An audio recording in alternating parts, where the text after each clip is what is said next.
Hello दोस्तों, स्वागत है आप सभी का आपके अपने YouTube चैनल स्टडी विद दया में। दोस्तों, आज हम पढ़ने वाले हैं मौर्योत्तर काल के बारे में, यानी मौर्य वंश के बाद का काल। मौर्य वंश के बाद कौन कौन से छोटे छोटे राजवंश उभर करके सामने आए और उन्होंने सत्ता स्थापित की।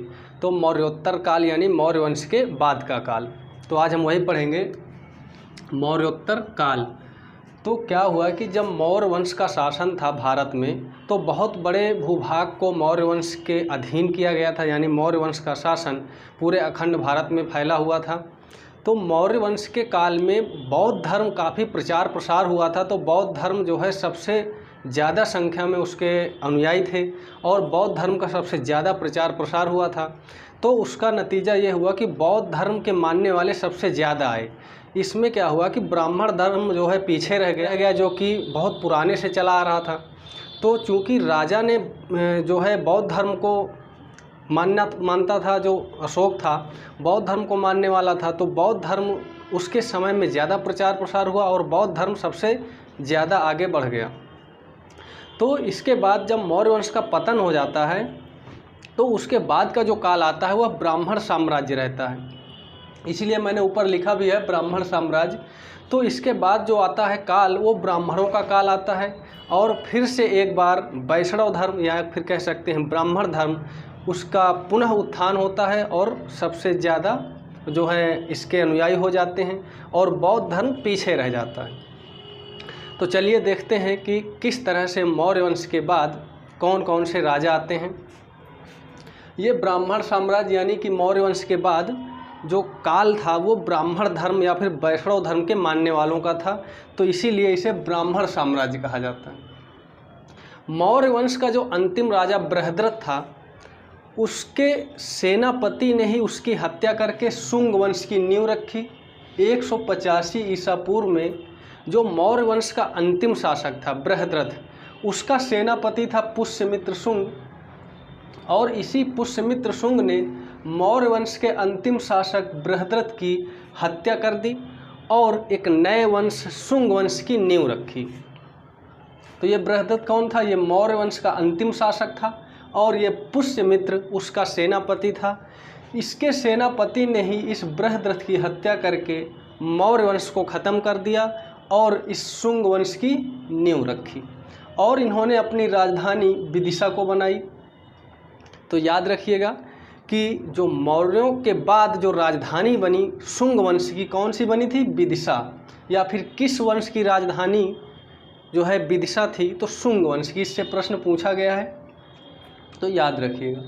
पुष्यमित्र के दरबार में जो है पतंजलि रहते थे। पतंजलि क्या थे? जो योग दर्शन के प्रवर्तक भी थे, जाने जाते हैं।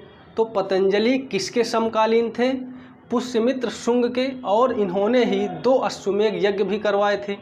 तो वैष्णव धर्म को ये मानता था, चूँकि पुष्यमित्र शुंग तो वैष्णव धर्म को मानने वाला था, इसलिए 2 अश्वमेध यज्ञ इसने किए थे।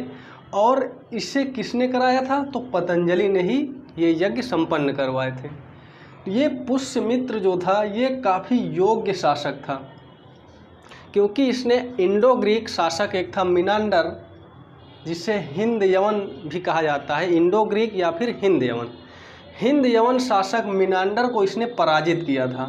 तो यहाँ से कई बार ये प्रश्न पूछा गया है कि किस शासक ने हिंद यवन शासक मिनांडर को पराजित किया था? तो याद रखिएगा पुष्यमित्र शुंग ने मिनांडर को पराजित किया था। मालविकाग्निमित्रम, जो कि कवि कालिदास की एक रचना है मालविकाग्निमित्र, इसमें अग्निमित्र और मालविका के प्रेम विवाह का वर्णन किया गया है। तो ये अग्निमित्र कौन था? जो इसमें नायक है मालविकाग्निमित्रम में, ये अग्निमित्र ये जो है शुंग वंश का ही था, राजा था अग्निमित्र। तो इसके और मालविका की प्रेम कहानी का वर्णन किया गया है, इसे कालिदास ने लिखा है। तो यहाँ से कई बार प्रश्न पूछा जाता है कि मालविकाग्निमित्रम में जो अग्निमित्र नायक है वो किस वंश का था? क्योंकि ये जो कवि कालिदास थे ये गुप्त कालीन थे, इन्होंने गुप्त काल में जाकर के रचनाएं लिखी। तो कई बार आप लोग गुप्त काल टिक करके आ जाते हो, लेकिन ये कहानी जो है ये शुंग वंश की है। तो ये शुंग वंश का शासक था अग्निमित्र। ये इस मालविकाग्निमित्रम में जो है नायक था और इसकी नायिका कौन थी? मालविका। तो अग्निमित्र और मालविका के प्रेम विवाह का वर्णन किया गया है मालविकाग्निमित्रम में, और इसकी रचना किसने की है? कवि कालिदास ने। ठीक है। इसके बाद इस वंश का जो है अंतिम शासक था देवभूति। देवभूति जो है शुंग वंश का अंतिम शासक था। अब इसके बाद इसका क्या कुछ प्रभाव रहे शुंग वंश के, क्या इसकी विशेषताएं रहीं? तो जो स्तूप बनते थे, हमने आपको मौर्य वंश में बताया था कि इस तरह से जो स्तूप बनते थे, इनके चारों तरफ एक बाउंड्री होती थी। तो उस समय जो बाउंड्री होती थी ये लकड़ी की बाउंड्री बनाई जाती थी, लेकिन इस शुंग काल में आकर के ये बाउंड्री जो है पत्थरों की होने लगी। किसकी? ये जो लकड़ी की बाउंड्री होती थी ये पत्थरों की बाउंड्री शुंग काल में आकर के बनने लगी। वैष्णव धर्म के उत्थान का काल, मैंने आपको बताया कि ये ब्राह्मण धर्म या वैष्णव धर्म जो है फिर उभर करके सामने आया और सबसे ज़्यादा इसके मानने वाले लोग हुए। बौद्ध धर्म फिर से एक बार पीछे चला गया। तो वैष्णव धर्म के उत्थान का काल कौन सा था? शुंग वंश का काल। मनुस्मृति का रचना काल, जो मनुस्मृति है, जो सबसे प्राचीन स्मृति है हमारी मनुस्मृति, इसमें इसे जो है मनु के द्वारा इसकी रचना की गई है। और मनुस्मृति का जो रचना का काल है वो इसी शुंग काल में मनुस्मृति की रचना हुई थी। अब इसमें क्या है? सामाजिक विधि विधानों का जो है वर्णन किया गया है, समाज के कानून नियमों का इसमें जो है वर्णन किया गया है मनुस्मृति में। तो कई बार इसमें पूछा गया है कि हमारी सबसे प्राचीन स्मृति कौन सी है? तो मनुस्मृति है। और यह किस काल से संबंधित है? तो शुंग काल में इसकी रचना हुई थी। तो इसमें शुंग वंश में याद रखने लायक क्या क्या है कि इसकी स्थापना किसने की? पुष्यमित्र शुंग ने। मौर्य वंश के अंतिम शासक बृहद्रथ की हत्या करके जो है शुंग वंश की नींव रखी, और इसकी राजधानी इसने विदिशा को बनाई।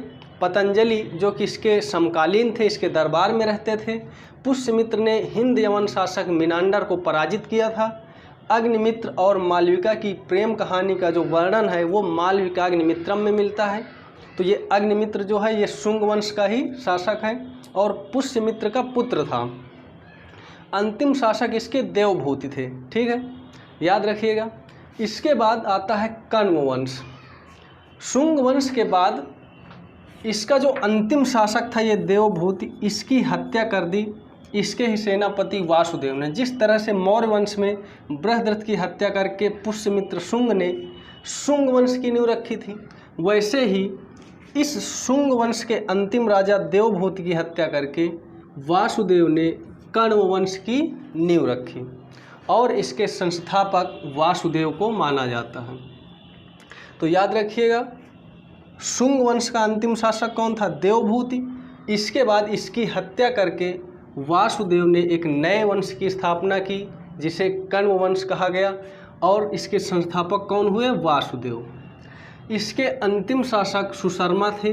तो इस कण्व वंश से ज़्यादा प्रश्न नहीं बनते हैं, इसके जो है संस्थापक या फिर अंतिम शासक याद रखिएगा। अब जो साम्राज्य था वो केवल पाटलिपुत्र तक ही सीमित था।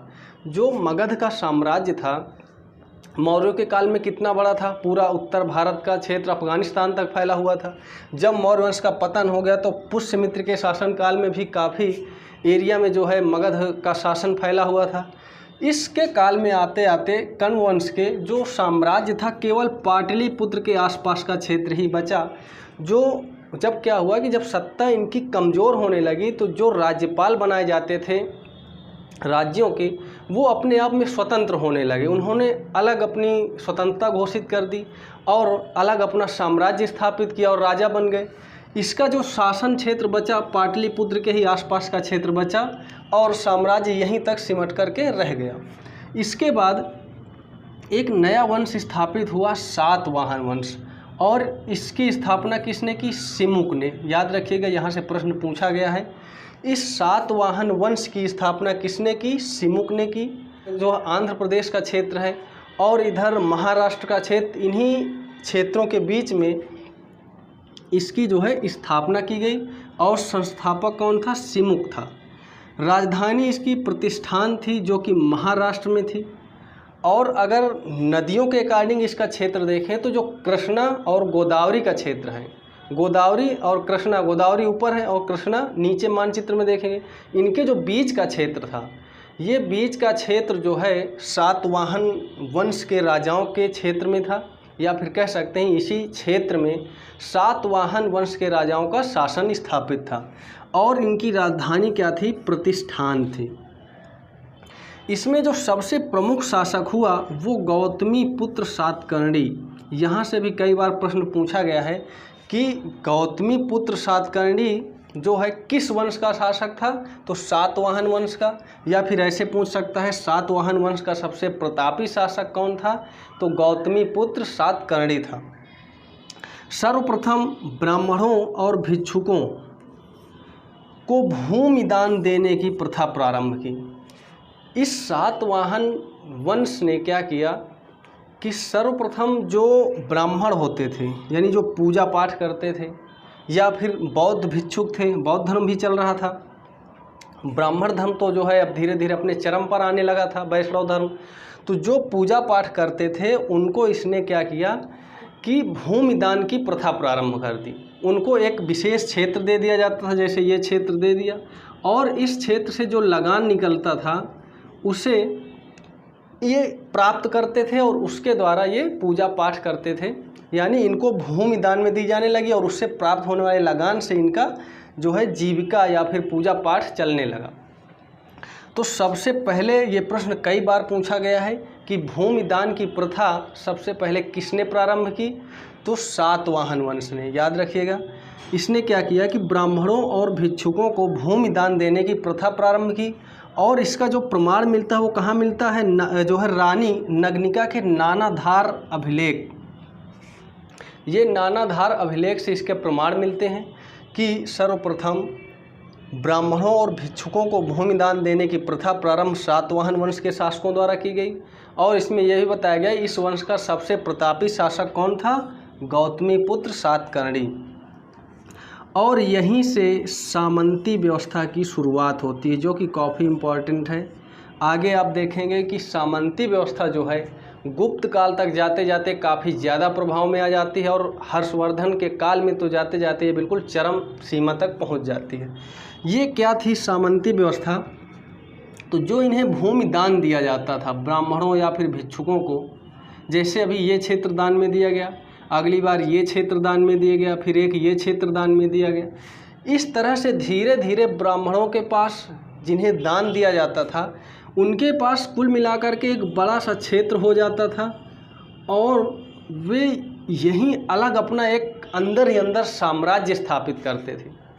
और समय आने पर जब क्या होता था कि ये वंश का कोई शासक कमज़ोर हो जाता था तो ये अपने आप में स्वतंत्र हो जाते थे।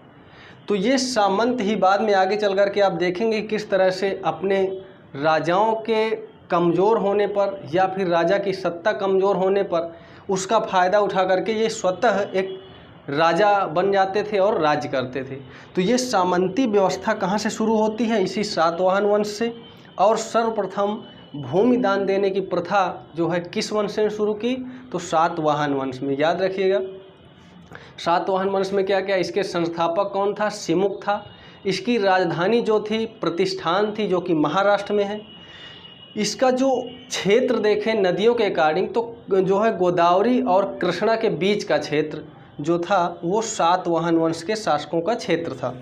प्रमुख शासक इसमें जो हुआ वो गौतमी पुत्र सातकर्णी हुआ, जो कि काफ़ी योग्य और प्रतापी शासक था।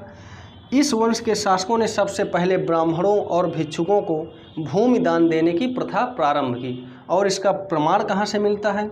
तो रानी नग्निका का एक नानाधार अभिलेख है, वहाँ से इसका प्रमाण मिलता है और यहीं से सामंती व्यवस्था का प्रारंभ हो जाता है। इसके बाद सातवाहनों के कुछ जो है कला और विशेषताएं हैं। सातवाहनों ने सीसा, चांदी और कांसे आदि के सिक्के चलाए। तो सातवाहनों ने वैसे मूलतः सबसे ज़्यादा शीशे के सिक्के जो है चलाए थे। तो यहाँ से कई बार प्रश्न भी आता है कि सबसे ज़्यादा शीशे के सिक्के किस वंश के शासकों द्वारा चलाया गया? तो सातवाहन वंश के शासकों के द्वारा शीशे, चांदी और कांसे आदि के सिक्के चलाए। सातवाहन वंश जो था वो संभवतः मात्र सत्तात्मक था। अब ये मात्र सत्तात्मक किस तरह से जो है इतिहासकारों ने अनुमान लगाया कि ये समाज मात्र सत्तात्मक था? ये जो गौतमी पुत्र सातकर्णी है, इस नाम में पहले माता का नाम जुड़ा हुआ है। इस वंश के राजाओं के अगर आप नाम देखेंगे तो ज़्यादातर राजा के नाम के पहले माता का नाम जुड़ा हुआ है। यानी इससे इतिहासकारों ने अनुमान लगाया कि माता को प्राथमिकता दी जाती थी, माता को जो है एक तरह से सम्मान दिया जाता था। तो कहीं ना कहीं समाज जो क्या था, मात्र सत्तात्मक था। लेकिन अगर राजा बनाने की बात करें तो राजा जो था वो पितृ सत्तात्मक थे। इसके बाद कला के क्षेत्र में कार्ले चैत्य, ये चैत्य क्या है, जो बौद्धों के पूजा स्थल होते हैं उन्हें चैत्य कहा जाता है। इसमें सबसे प्रमुख है कार्ले चैत्य। इसमें जो लिपि काम में आती थी सातवाहन काल में, तो ब्राह्मी लिपि काम में आती थी। और अमरावती कला का विकास, जो अमरावती का क्षेत्र है, वर्तमान में आप देखते हैं कि अमरावती जो है राजधानी क्षेत्र भी बाद में आगे जा कर के होती है, और वर्तमान में भी अमरावती का प्रमुख स्थान है। तो अमरावती में एक कला का विकास हुआ जिसे अमरावती कला कहा गया। तो इसमें क्या क्या कला में प्रमुख है, एक कार्ले चैत्य, ब्राह्मी लिपि का प्रयोग, अमरावती कला का विकास। इस सातवाहन वंश में इतना ही पूछा जाता है। इसकी एक सबसे बड़ी विशेषता और क्या है कि सातवाहन वंश जो था वो प्राचीन इतिहास में सबसे ज़्यादा लंबे समय तक राज करने वाला वंश था। सबसे ज़्यादा समय तक, लगभग इसने 300 वर्षों तक शासन किया। आगे 250 ईस्वी तक जाकर के इसने शासन किया। इसके बाद आता है चेदी वंश, जिसे महामेदवाहन वंश के नाम से भी जाना जाता है। इस चेदी वंश का जो प्रमाण मिलता है ये हाथी गुम्फा अभिलेख से मिलता है। कहाँ से मिलता है? हाथी गुम्फा अभिलेख। इसका जो स्थान है हाथी गुम्फा अभिलेख उड़ीसा में है ये। और जो चेदी वंश का शासन था वो उड़ीसा के क्षेत्र में जो कलिंग था, जो आपने पढ़ा होगा कि अशोक ने जिस कलिंग पर चढ़ाई की थी और कलिंग को जीता था, उसी कलिंग का क्षेत्र में चेदी वंश का शासन था। और इस चेदी वंश का सबसे प्रमुख शासक जो प्रतापी राजा था वो खारवेल था। तो खारवेल के हाथी गुम्फा अभिलेख कई बार पूछा जाता है कि जो हाथी गुम्फा अभिलेख है इसमें किसका वर्णन है, किस राजा से संबंधित है, तो खारवेल से। ठीक है। तो अशोक की मृत्यु के पश्चात कलिंग जो था वो पुनः स्वतंत्र हो गया। तो मैंने आपको बताया कि जब राजा कोई कमज़ोर पड़ जाते थे, या जैसे अशोक की मृत्यु हो गई, जब मौर्य वंश खत्म हो गया, तो ये कलिंग में पहले तो मौर्यों का ही शासन था जब कलिंग जीत लिया था अशोक ने। लेकिन जैसे ही अशोक की मृत्यु हुई तो कलिंग पुनः स्वतंत्र हो गया और कलिंग में चेदी वंश का जो है शासन हो गया। इसका जो प्रमाण मिलता है वो हाथी गुम्फा अभिलेख से मिलता है। और इसका सबसे प्रतापी राजा जो था वो खारवेल था। इस खारवेल ने क्या किया कि मगध पर आक्रमण किया। देखिए एक समय था जब मगध से महापद्मनंद ने जो है आक्रमण किया था कलिंग में, अशोक ने आक्रमण किया था। अभी क्या है कि मगध पर इस खारवेल ने आक्रमण किया जो कि चेदी वंश का शासक था। और जो महापद्मनंद यहाँ से एक मूर्ति लूट करके ले गया था मगध, जिन शीतलनाथ की मूर्ति, इस मूर्ति को पुनः वापस लेकर के कौन आता है? खारवेल। मगध पर आक्रमण करके जिन शीतलनाथ की मूर्ति जीतकर ले आया, जिसे महापद्मनंद कलिंग से जीत करके ले गया था। तो यहाँ से कलिंग से जीतकर कौन ले गया था? महापद्मनंद। कहाँ ले गया था? मगध। और इस खारवेल राजा ने मगध पर आक्रमण करके पुनः इस जिन शीतलनाथ की मूर्ति को ला करके कलिंग में स्थापित किया और पुनः अपनी प्रतिष्ठा को स्थापित किया। ठीक है, याद रखिएगा। आज के लिए बस इतना ही, और आप लोग एक बार इसको फिर से रिवाइज करिएगा। उम्मीद करता हूँ आपको आसानी से याद हो जाएगा। धन्यवाद।